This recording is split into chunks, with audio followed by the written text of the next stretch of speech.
What do you do when, before you're able to set a positive frame, the other person has already set a negative one? With your Influence and Success Insight, I'm Bob Burg.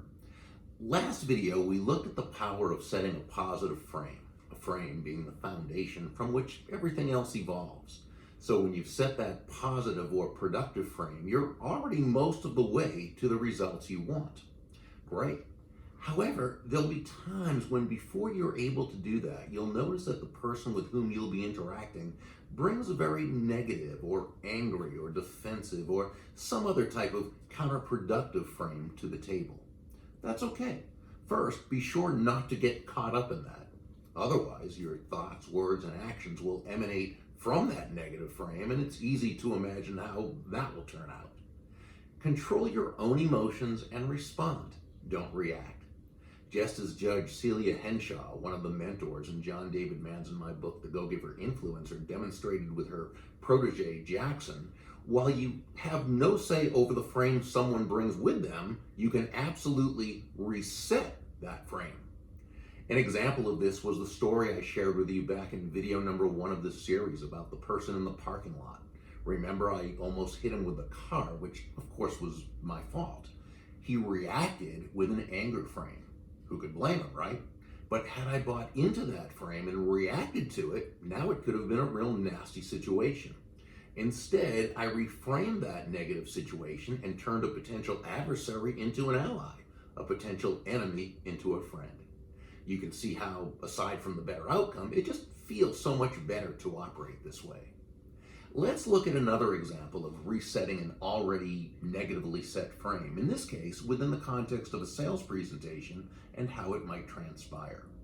As you sit down with Mary, a prospective customer you've just met, you notice that she doesn't seem happy or comfortable, and she lets you know that she's not an easy sale. Why this frame? Who knows? Perhaps she's had negative experiences with salespeople before, perish the thought. Or maybe she's defensive because her tendency is to be an easy sale and she wants to make sure she doesn't come across as such. Could be a number of things. Whatever the reason, it is what it is. And buy into that frame, and the most likely result is a lose-lose. You won't have the sale and she won't have the benefits of your fantastic product or service. So let's reset the frame with the following language. Mary, while we've been able to help a lot of people through this product, whether or not it's the right answer for you, we simply can't know without exploring deeper and determining whether it meets your specific needs. So please know that this discussion is for both of us to determine that, and if it does, great. If not, that's okay too. Now you've reframed this beautifully, both through your attitude and the words you used, letting her know there's absolutely no pressure on her. A major concept within this reframe is what I call the out or back door, which we'll explore deeper in a future video. The point is that you've helped Mary become much more comfortable with the situation and no longer operate through an adversarial frame, but rather through one of allies and partners. You'll most likely see an immediate change in her demeanor, and now you can go into discovery mode, asking her questions and together determining whether your product or service will in fact provide exceptional value to her.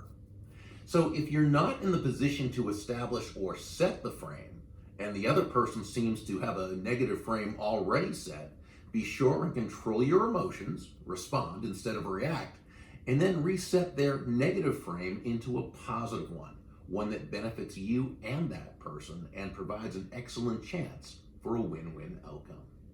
With your Influence and Success Insight, I'm Bob Burg. Make it a great day.